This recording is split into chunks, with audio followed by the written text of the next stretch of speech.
আসসালামু আলাইকুম। আপনারা কেমন আছেন? আশা করি ভালো আছেন। আই হোপ আমিও খুব ভালো আছি আলহামদুলিল্লাহ আপনাদের দোয়ায়।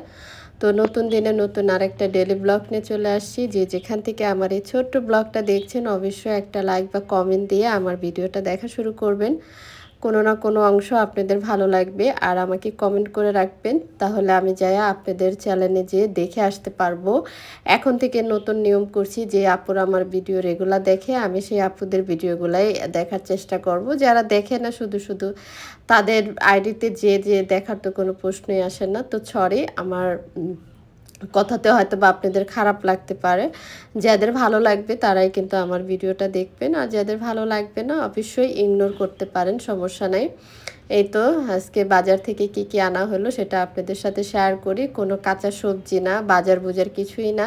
তো বাজার থেকে আনা হয়েছে আমাদের সকালের যে হালকা পাতলা একটু নাস্তা করি, বিস্কিট শেষ হয়ে গেছিলো, তার জন্য বিস্কিট নিয়ে আসা হয়েছে, নুডলস নিয়ে আসা হয়েছে, তাও আবার এক ব্যাগ। এই যে দেখেন, আর হাত ধোয়ার হ্যান্ড ওয়াশ ছিল না, তো বললাম যে একটা হাত ধোয়ার হ্যান্ড ওয়াশ নিয়ে এসো, তাই উনি 4টা নিয়ে আসছে। দেখেন, হাত ধুইতে গেলে হ্যান্ড ওয়াশটা দরকারি হয়। এই যে, আর এই তো নুডলস, আর কিছুই না বাজারে।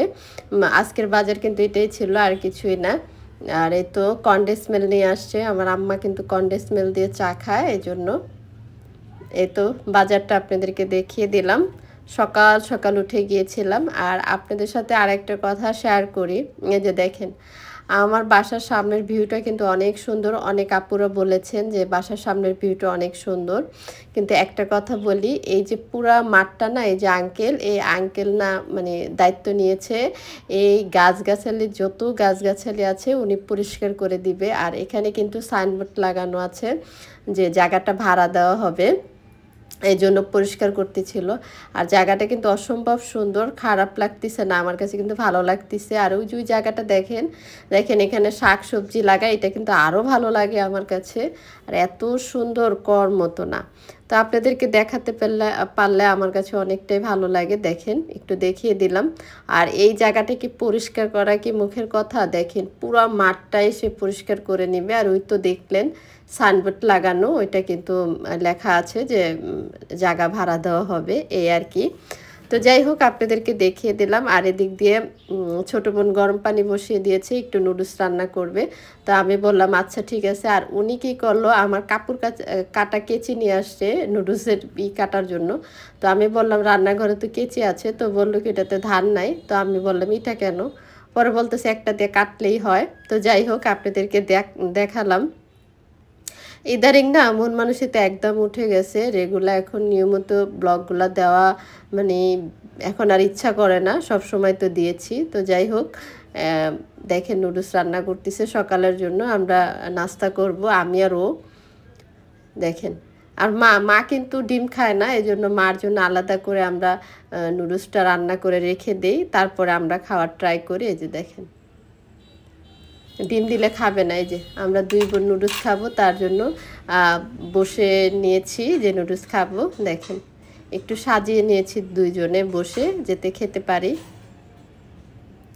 তো মা বলতেছে যে না আমি আর খাবো না, মাকে ডাকলাম তুমি খাবা, বা মা বলতেছে যে না খাবো না। তো মা এখান থেকে গ্যান্ডারি ধুয়ে নিচ্ছিলেন। দেখেন, গ্যান্ডারি কিন্তু আমাদের বাসায় অনেক পছন্দ করে, বিশেষ করে মানে আমার পছন্দ। হ্যাঁ, আমার কিন্তু অসম্ভব ভালো লাগে। আর আমার মাও কিন্তু মানে সব সময় একটু পরিষ্কার থাকতে পছন্দ করে। দেখেন গ্যান্ডারিগুলো কি সুন্দর করে ধুয়ে নিতেছে। ধুয়ে না আম্মা কী করবো, ফ্রিজে রাইখা দিব, যখন ঠান্ডা হইব গ্যান্ডারিগুলা তখন কিন্তু ছুইলা খাইতে কিন্তু অনেক মজা। আমি কই যে মা তুমি কেন ফ্রিজে রাখো, মা বলে কি ঠান্ডা গ্যান্ডারি খাইতে কিন্তু অনেক মজা, খায় দেখো এটা বলে। আর আমার আম্মা কী করে, ছুইলা তারপর আমার দিয়ে যায়, বলে কি একদম মানে ছোট বাচ্চাদের মতো টুকটুক করে যেতে আমি খেতে পারি, কাইটা ছোট করে দেয়, কেচি দিয়ে কাইটা দেয়। আর এই তো দেখেন আমার ওয়াশরুমের সামনে কি অবস্থা, কাপড়ের জ্যাম হয়ে গেছে।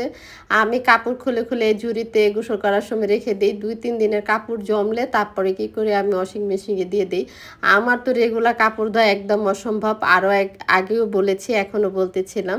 তো যাই হোক, আমি কাপড়গুলা দিয়ে নিচ্ছি মেশিনে। দেখেন তো আমার আপুরা না এখন আসলে বুঝতে পারতেছি না, আমাদের এখন ইউটিউবে এত প্রবলেম দিয়েছে কর মতো না। মানে প্রত্যেকটা আপুদের ভিডিওতে দেখি যে মানে ভিউ কম, কারণ এটা ইউটিউব থেকে মানে কি বলবো ভিউ কমিয়ে দিয়েছে। কারণ কি মানে বুঝতে পারতেছি না। আর আপনাদেরকে কি বলবো, আমি যদি এতদিন ইউটিউবে আজকে 3-4 বছর, তারপরও বুঝতে পারি না, আর নিজেই বুঝি না আর একজনকে কি বুঝাবো, এই আর কি। আর এদিক দিয়ে বোন এগুলা খুলে খুলে নিচ্ছে, কারণ রাখার জন্য বলতেছে যে এগুলা একটু রাইখা দিই। তা আমি বললাম যে আচ্ছা ঠিক আছে রাখো। বলতেছে ডয়ারে রাখবো, আমি কে রাখো। সবই বিস্কিট দেখেন, 8 প্যাকেট বিস্কিট নিয়ে আসছে। আর ওইটা হয়েছে যে ওই সামনে যেটা, ওইটা হচ্ছে মিষ্টি বিস্কিট আর নুডলস। আর এদিক দিয়ে আমি ডিমগুলো ধুয়ে নিচ্ছিলাম।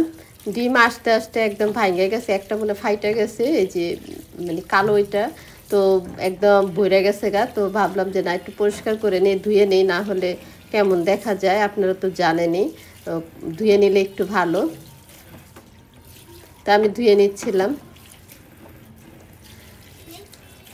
কারণ প্রত্যেকটা মানুষই চায় একটু পারিপাটি থাকার জন্য। প্রত্যেকটা মানুষই কিন্তু চেষ্টা করে একটু ভালোভাবে জীবনযাপন করার জন্য। কারণ কিছু মানুষে এইগুলা মানে পছন্দ করে না। দেখেন এই যে এটার থেকেই কিন্তু পড়তে ছিল আর কি। তো যাই হোক, ডিম দেওয়া শেষ হয়েছে। আর এদিক দিয়ে মা তো মিষ্টি কুমড়া দিয়ে চিংড়ি মাছ দিয়ে রান্না করবে। তো মা চিংড়ি মাছ বাইসা নিচ্ছিলেন। মাছের যে দাম কর মতো না, দেখেন এতটুকু মাছ নিয়েছে মিষ্টি কুমড়া দিয়ে রান্না করার জন্য। তা আমি বললাম যে মা আর কি রান্না করবা। মা বলতেছে যা যা রান্না করি, মুরগি রান্না করব আর চিংড়ি মাছ দিয়া মিষ্টি কুমড়া রান্না করব, সেটা দুপুরের জন্য রেসিপি দেখেন। আর ছোটো বোন এদিক দিয়ে কাইটা কাইটা এখানে রাখতেছিল, কারকোল দিয়ে মাছ দিয়ে রান্না করবে। আর এদিকে এই যে মুরগিগুলা কিন্তু ভাজা হয়ে গেছে, মুরগিগুলা ভাজা তারপরে ভুনা করব, এই আর কি। তো যাই হোক, আল্লাহ হাফেজ, ভালো থাকবেন, সুস্থ থাকবেন।